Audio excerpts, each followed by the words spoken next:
So, we're going to go over two things today.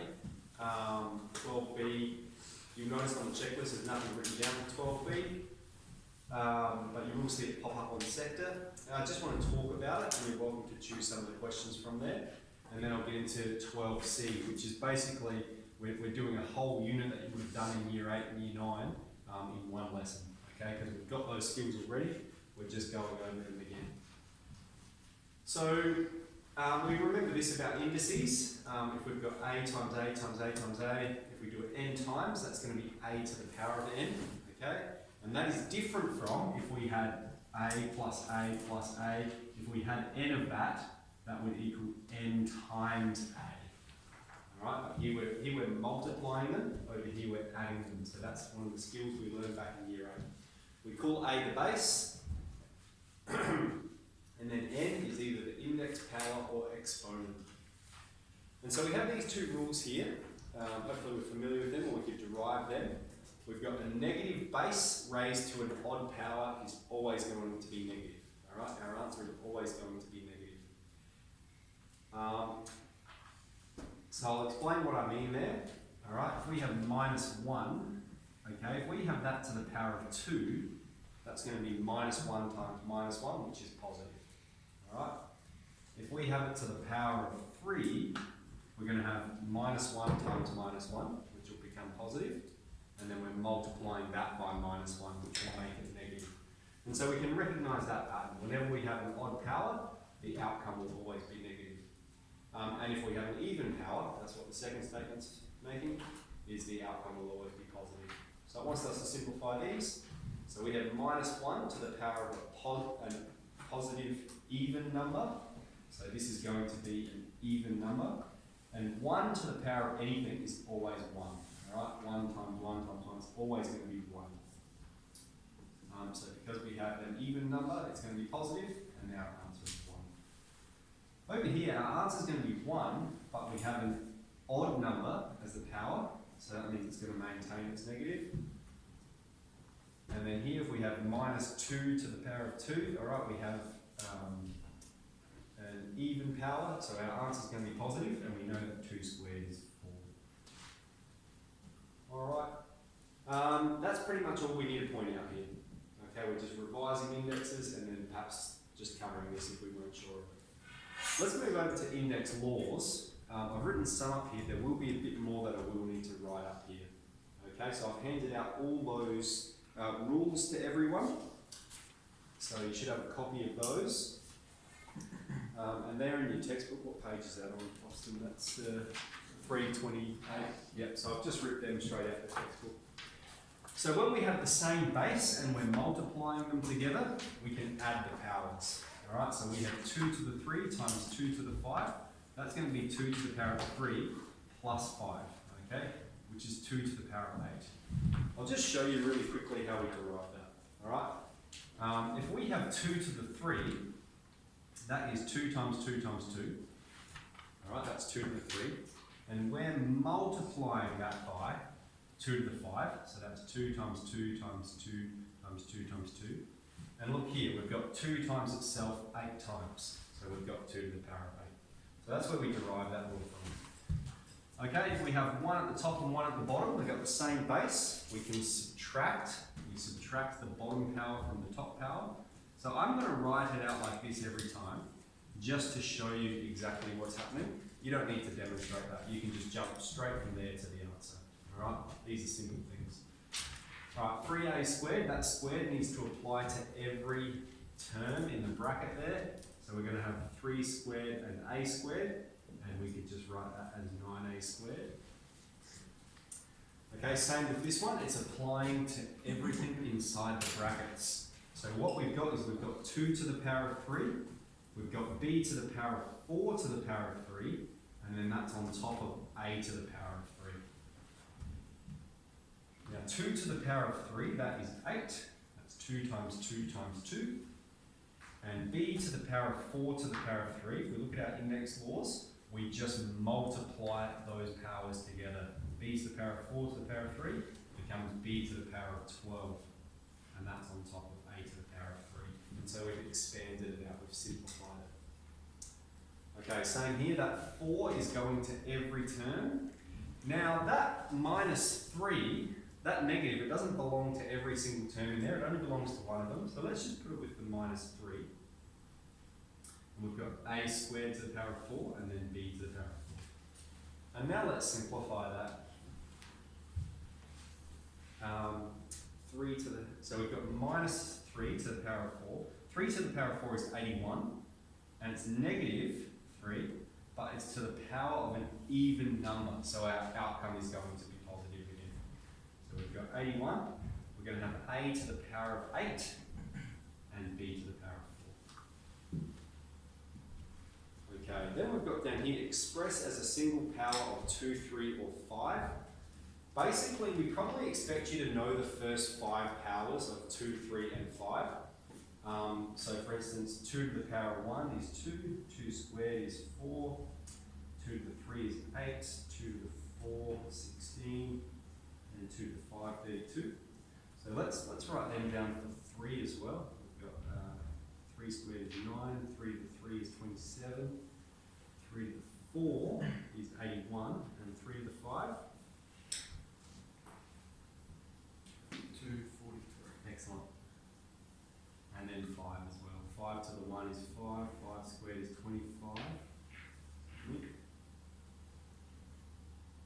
5 to the 3 is 125. 5 to the 4, 625. What's 5 to the 5?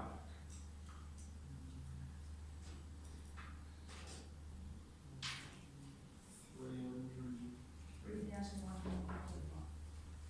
I think you're right. Okay. So express these as a single power of 2, 3, or 5. So 4, that is going to be 2 squared. Okay, you see how we express it as a single power of 2. 1 on 9, that is 1 on top of 3 squared. And one of our index laws is if we have something at the bottom, okay, an index at the bottom, we can bring it to the top, but we have to make the power negative. So this is 3 to the minus 2. Alright, is everyone okay with that one? Good? Okay. Here, we're going to need to collect them, but first we're going to need to express that as a power of 5. So we're going to have 5 to the 1 times 5 to the 2, which is to the power of a. Yeah? Let's expand that out, so we're multiplying 2 by a. So we have 5 to the 1 times 5 to the 2a. We have the same base, which means we can add those powers together. This is going to be 5 to the power of 1 plus 2a. Right, that's our very first index law. Okay. I'm going to rub out the left side here. Any objections? Ways to do that, I suppose.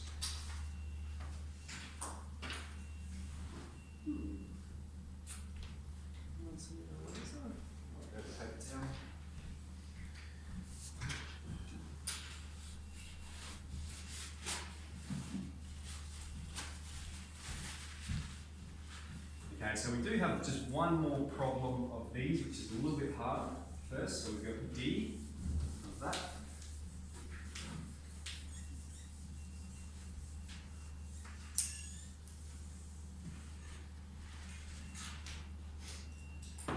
Oops.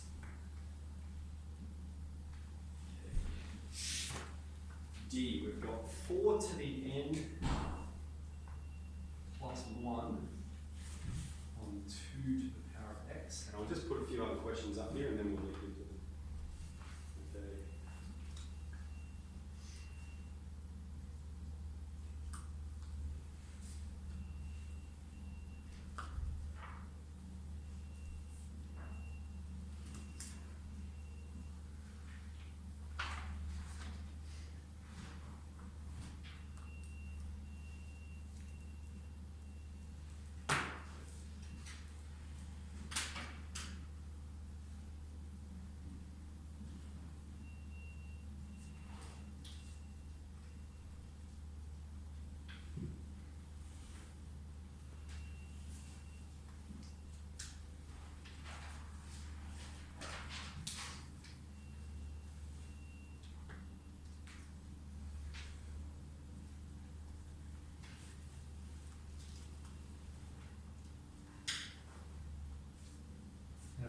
word indices, that just is plural for index.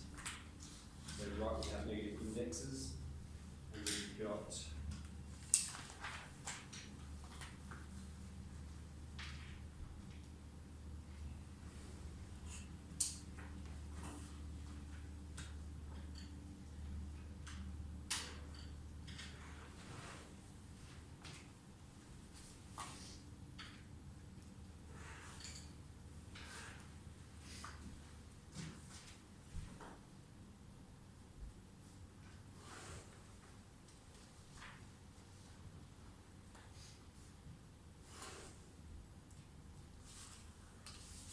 I'll just continue with the D here. So we're following on from here. That was question 1, here's question 2. Expresses a single power of 2, 3 or 5. So here we're recognising 2 is going to be the power we're talking about. And so what we have at the top is we've got 2 to the power of 2, which is to the power of n plus 1. And at the bottom we've got 2 to the power of x. Now we're going to need to expand that. So that number 2 is going to multiply both of these terms.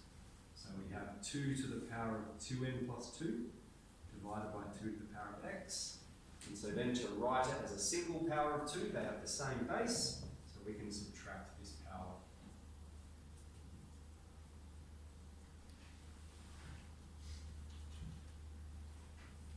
Okay, to write in non-fractional form means to write it without a fraction.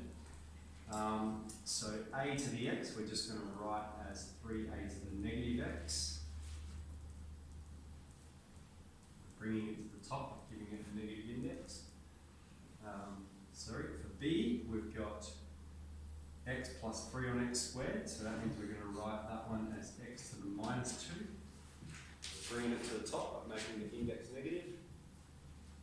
And this one here's got a negative index already, so we're going to bring it to the top and make the index positive.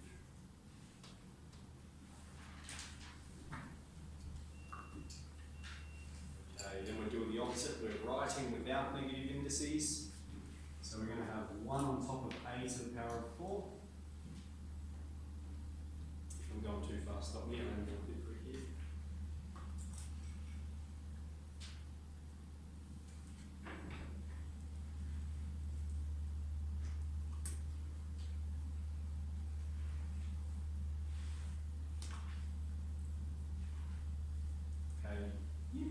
In this one here, that negative 2 only applies to the a, alright? Over here, when it's in brackets, it applies to both terms, but if there's no brackets, it only applies to the term which is sitting above. So that means this is going to be 3 on top of a squared. Alright, we're moving the a squared to the bottom, the 3 stays put. Here, both of them need to go to the bottom. In fact, what we could even do is write that like this, okay, in which case we can see that they both need to go to the bottom, so that becomes 1 on 3 squared a squared, and we can even simplify 3 squared to be 9.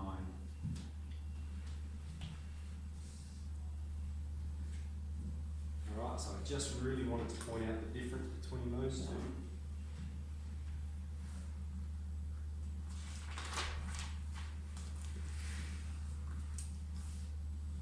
Okay, in the last one, we're only looking at the term which has a negative index, which is this one. That's the only one that needs to change, and it's just going to go to the bottom. So we're going to be left with 2a squared at the top, and at the bottom we'll have b to the 4, c to the 3. Now just as a technicality with variables, we write them in alphabetical order. Oh yeah, so those are the skills we'll be looking at sort of today and tomorrow. Any questions? No, let's get into it.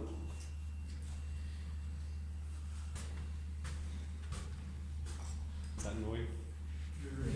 Yeah, it's annoying me too.